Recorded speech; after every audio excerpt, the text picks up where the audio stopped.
Buenos dias amigos. Buenos dias Mazatlan. Today is Friday. We're at the end of May, ladies and gentlemen. What a beautiful morning here in Mazatlan. I'm shooting right now a picture of Bird Island, or Isla de Pájaros, which is one of the three, the Islas Tres, located directly off the coast here in Mazatlan. Of course, we've talked about that many times. The one here by Sabalo country is Bird Island, and then if we move south, we will see Venados, Isla de Venados, or Deer Island, and then finally we will see Wolf Island, or Isla de Lobos. But right now I'm standing at the Shekinah Beach Club, where I left off the last Beaches of Mazatlan video, where I walked from Diego's on the beach down this strip of beach to Shekinah Beach Club. Unfortunately, that day the tide was very, very high. As a matter of fact, when I was doing that video, I had to stand up on rocks to stay out of the water. But I wanted to come back today and shoot a picture.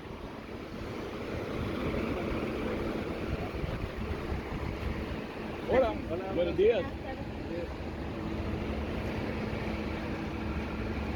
I wanted to shoot a video today showing it in sunshine and with the tide going out a little bit, so that you can actually walk it. It was dangerous to walk at high tide, so I don't suggest that you come to this area of the beach on high tide. There are many rocks and obstacles that you need to navigate. So anyway, always check the tide charts. They're usually pretty accurate here in Mazatlan. Anyway, I'm going to take a walk from this spot and head south towards the Golden Zone and the beaches that are listed in the Golden Zone. Now, there are a number of beaches that you will see, depending on what map you look at, Google Maps or others. Many of them will be quite detailed in terms of putting beach names on them. Others will be quite general. Kind of like going through the neighborhoods of Mazatlan, you will see some maps that are very general, you know, and they will say, oh, this is the Lomas de Mazatlan area. However, within that area, there may be other small divisions. So the beaches, I'm just going to include these and call them the beaches of the Golden Zone, or Zona Dorada. And then when you look on maps, you will see other names like Playa Gaviotas and things like that. So don't be alarmed. It's just walking straight down the beach. Right now I've got my video pointing north, like I said, and then we come to the area of Bird Island. I'm going to start stepping off the steps here. You've got to watch yourself getting off of these places, because these steps are wet and rocks. But we are starting to head south now down the beach at Shekinah Beach Club. As I said, Shekinah Beach Club is a newer beach club. I'm not sure if it was a renovation or completely new, but it just recently opened, and I got in touch with them, and they do have day passes available. It's like 950 pesos per day, and with that you get a credit of 50% food and beverage. So you get 475 pesos credit for food and beverage. They do have pools, you know, obviously the towels. They have the beach lounge chairs, the umbrellas. They do various types of entertainment at different times. As far as I know, they're open in the evenings. I'm trying to get an opportunity to maybe come do a video inside, but as of yet I haven't had any response on that. So we'll see how that goes. But anyway, the tide is a little lower today. The other day I could not stand here. I had to jump up on these rocks that you see right here. I had to jump up on the rocks to keep from being swept away by the water. So again, be careful when you come to the beach. You know the tides a little bit. Anyway, it's a lot nicer, you know, with a little bit of beach to walk on. Also, I'm noting right now, because the tide is on its way down or out, the sand that I'm walking on is very soft, so it's makes it a little harder to walk. But it's better than it was the other day. So we are looking at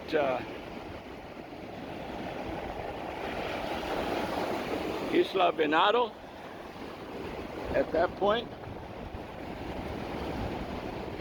We are headed right now towards the Doubletree Resort. And we are headed south from Sabalo to Zona Dorada. As you can see, and I think I said this in the previous beach videos, people get up early and come to the beach.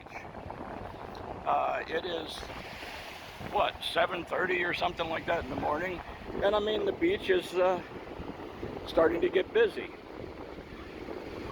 Buen dia.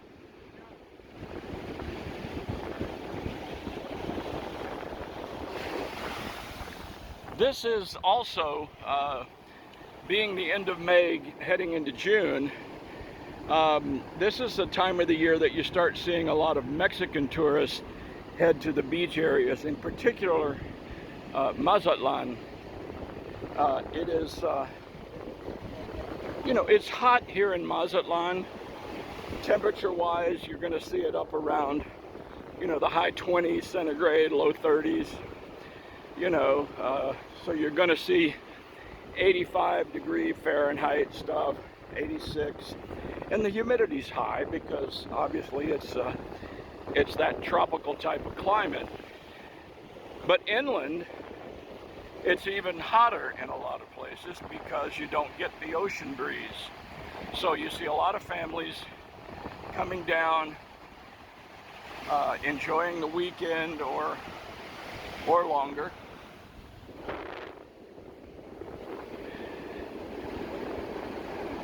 And it's that time of year, and this will continue until we get to September, when the kids get back in school. Then the obviously it is at that point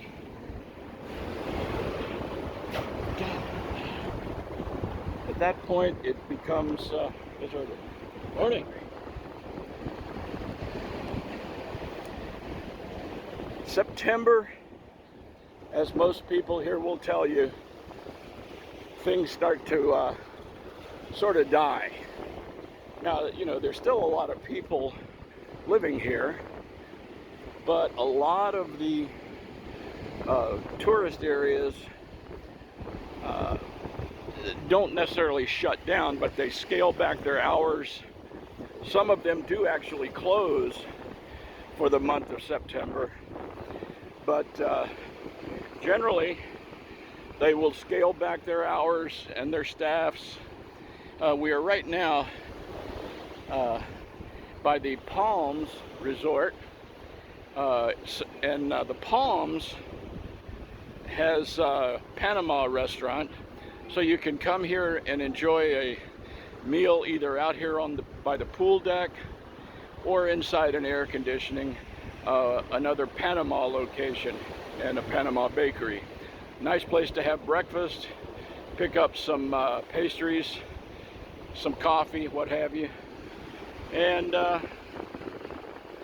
We're walking right now towards the DoubleTree. We are just getting past the DoubleTree area. I want to get past these seawalls so I have room in case we get some of these rogue waves. But it's an interesting beach. You know, I think it could be enjoyable once the tide is fully out. And that still got a couple more hours before we get to a low tide. So, but it's much nicer than it was the other day. The water temperature down here, for those of you maybe who, you know, go to the beach in California, even in Southern California, the water here is much warmer. The water here reminds me, temperature-wise, of the Atlantic coast, where I grew up in Florida. The water is very, very comfortable. So swimming is, surfing, whatever, not an issue.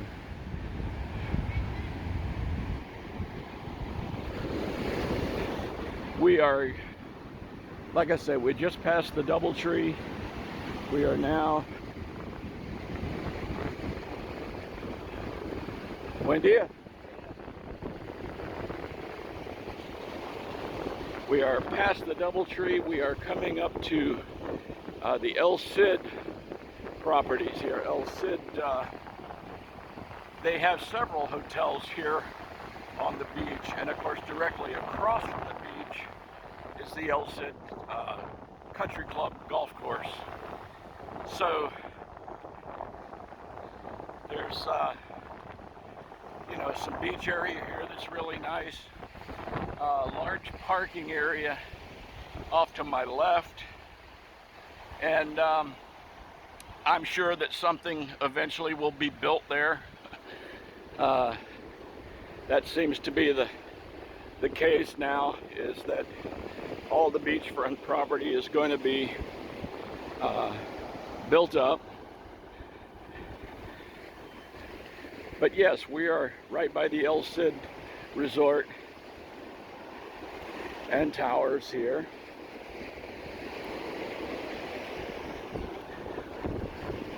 So we are at the northern end of the Zona Dorada, just you know, before you get into Sabalo country, and headed towards the Valentinos area, a little farther down.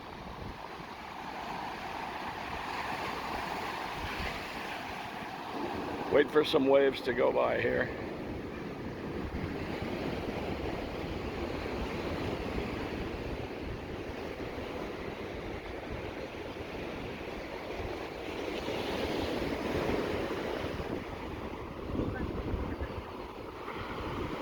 Waiting for some folks to take some pictures. I don't want to ruin their shot.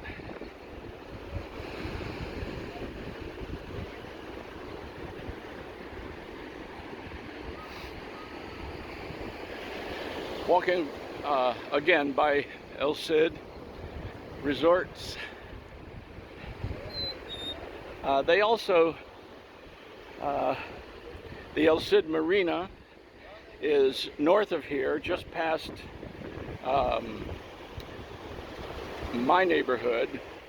As you get into the marina, there's the El Cid Marina and hotel.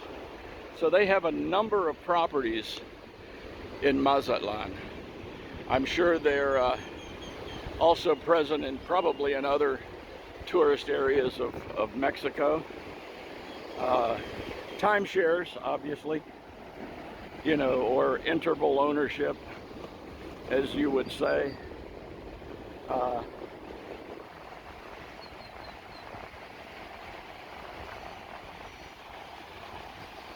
And we won't get into a discussion about timeshares or interval ownership, just to say that it works for some people and for some people it doesn't. my thought basically would be that if you have a young family, I emphasize young, and you enjoy travel and you're able to afford traveling and giving experience, to your young children, it can be beneficial because generally you get a really nice place to stay, whether you go to your particular resort or whether you take your points and use them at other properties. You generally get a pretty nice place to stay. Doesn't cost you an arm and a leg. Yeah. The downside is that if you don't use it, I know they'll try to sell you on the idea that, oh, well, if you don't use it, then we bank that and then we rent places out and you make money or you cover fees or whatever. But, don't go with that. I suggest don't go with that. I think it's one of those things that if you have a young family and you like to travel and you're able to travel and you figure that you're going to be able to do this for a number of years, then, take a look at it. Otherwise, travel where you want to travel, book a hotel room or book an Airbnb or something like that, because then you're not sort of stuck, into one place or one group of places, whatever. Anyway, we are now farther into the Zona Dorada. We will be coming up on the Costa de Oro Beach Hotel. We are now right by the Best Western. And, you can tell the tide is on its way down. Like I said, we got another couple hours before it's actually, I think the low tide today is at about 9:46. So we got a good hour and a half or more for the tide to go down, but it's much nicer than it was last time.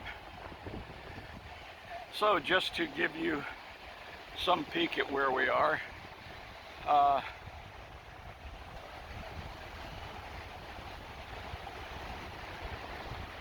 obviously the condos, the hotels, the tourist zone, all of that's here.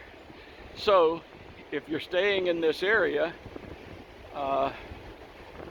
and you want to come out to the beach, I suggest go ahead. Do it at low tide though if you want to really enjoy it. And we'll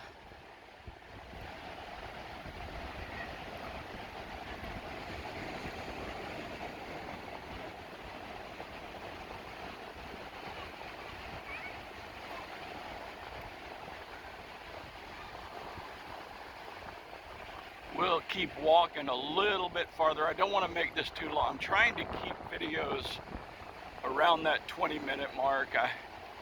I find myself even at times, unless it's something that really involves a lot of discussion or whatever, I find it hard to sit down and spend 30 minutes, watching a YouTube video.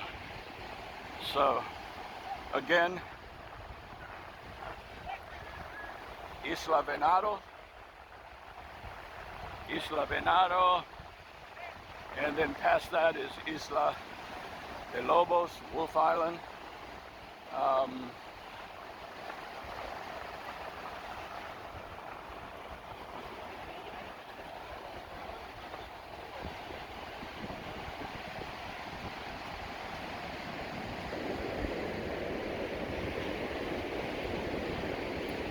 Costa de Oro Beach Hotel on my left.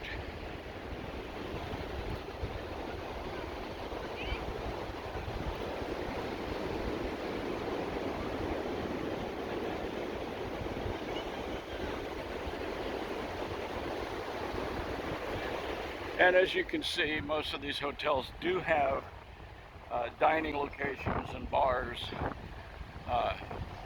by the beach on the ocean front. So, you know, you come down, have your breakfast by the beach. Be careful of the pigeons and the gulls and all that stuff, obviously.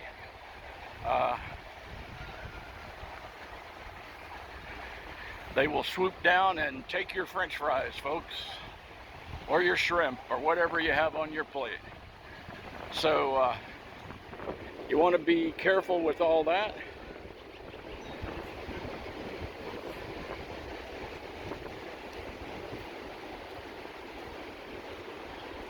More condos being built right here.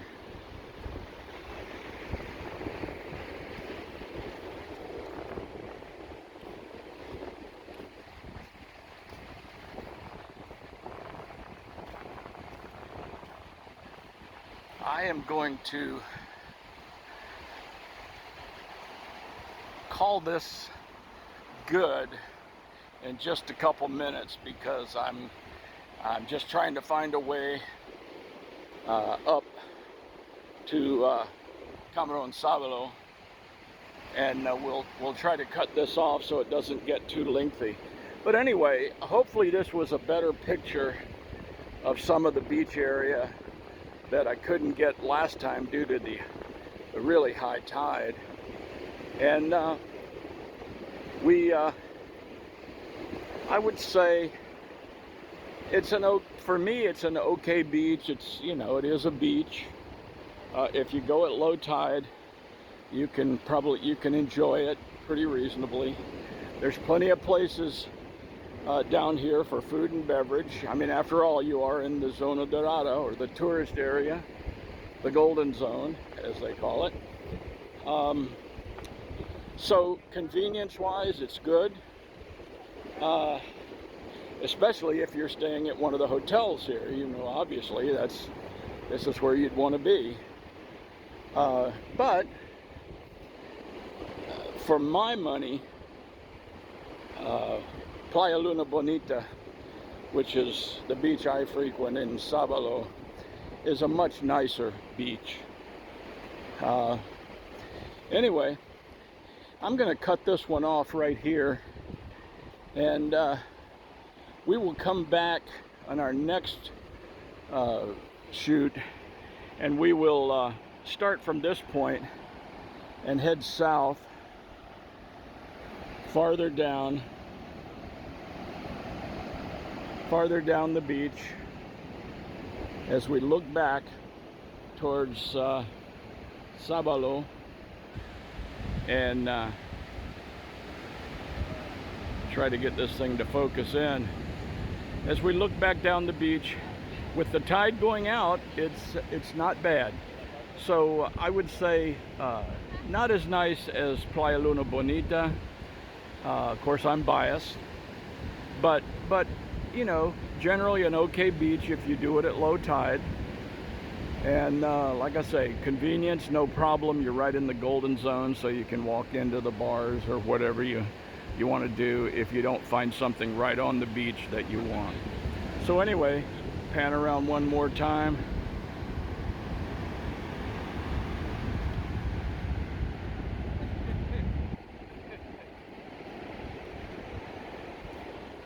And anyway, we will call this one a day. So I thank you guys for hanging out with us, and I hope you enjoyed it. I hope some of these videos are useful for you in understanding Mazatlan a little bit and what there is to offer.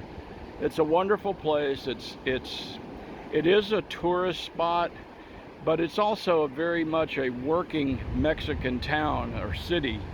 You know, unlike some areas that are pretty much strictly tourist driven, this city is driven on the fishing industry, and of course agriculture and everything else, you know, supplemented by a pretty healthy tourism economy.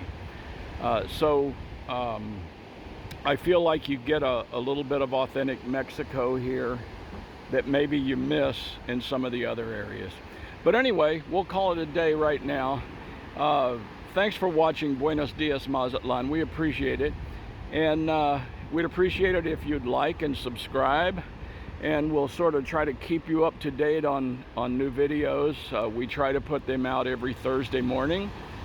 The next one, I'm not sure whether this will be another beach walk or if I do another neighborhood walk, but one of those will happen. So anyway, thanks for hanging with us, and we'll see you next time. Buenos Dias, Mazatlan.